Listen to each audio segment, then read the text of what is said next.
84% of the world is religious. They have belief in a book which tells them how to live, what the meaning of it all is, and where they fit into the scheme of the universe. And, well, the other 16%...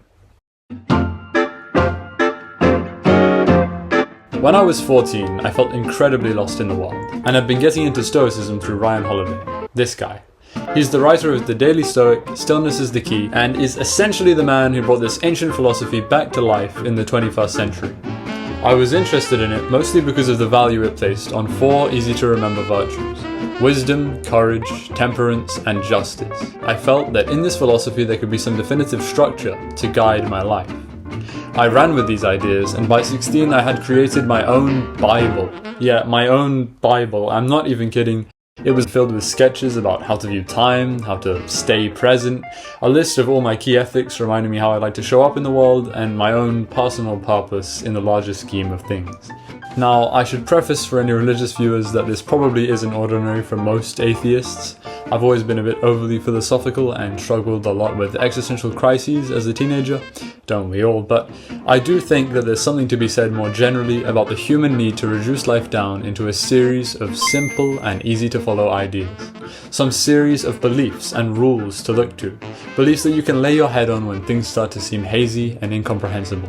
Rules that you can act on, even when all else feels uncertain. And it got me wondering, how else do atheists replace religion? And more literally, what is the atheist version of the Bible?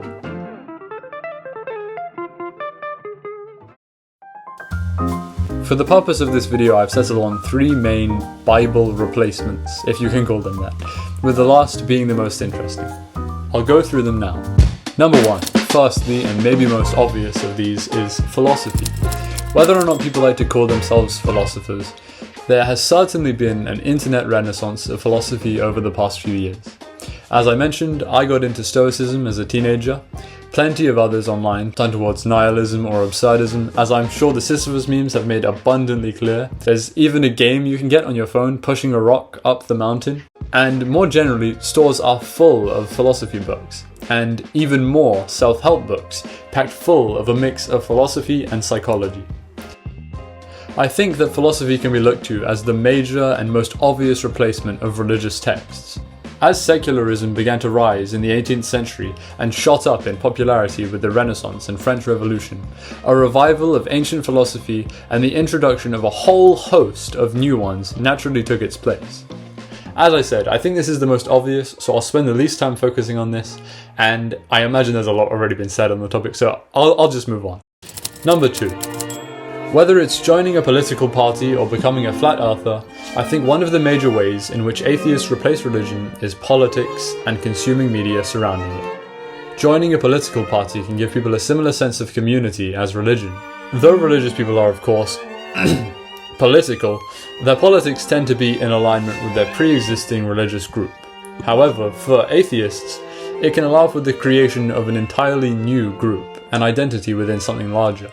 By joining communities like these, people place themselves within their group's narrative, whether it's fighting for equality or saving the planet.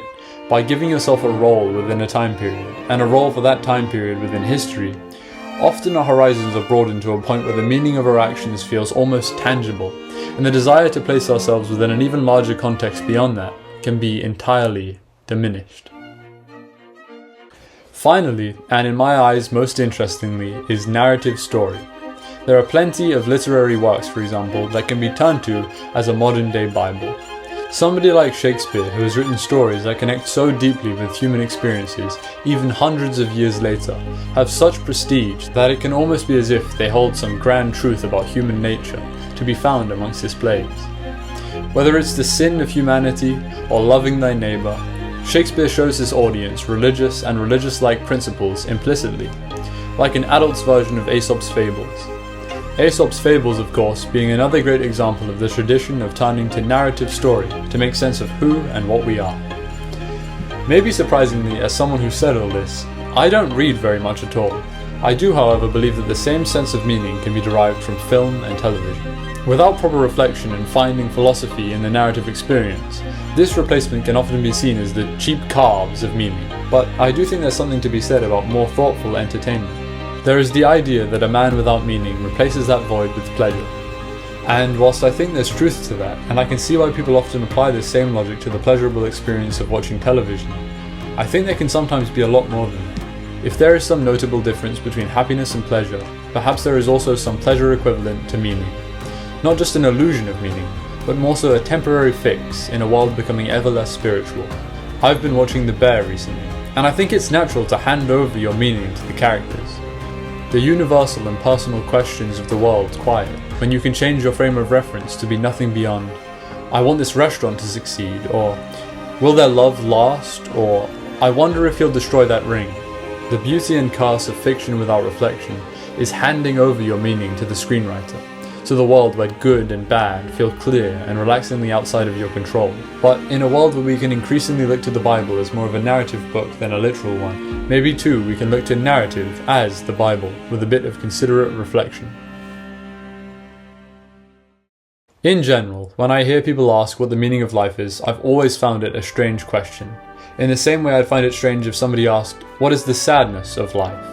To me, meaning is an internal experience, and what we experience as meaningful is what defines meaning, not the other way around. In this sense, meaning is a very personal thing, and it is left only for us individuals to figure out what it is that gives us that feeling of meaning.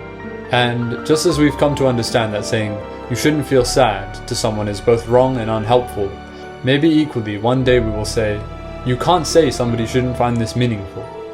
Because, as an atheist, the world is not formulaic. There is no final act or hero's journey to be attained in some grander scheme. There is only us, today and tomorrow. And just as we must put down our ideas of a happy life for the realism of ups and downs, maybe too we must put down the notion of a meaningful life. And when we die, as the voice in our head letting go whispers questions to us and asks, did you have fun? Maybe too it will ask, did it mean something? Did it mean something to you?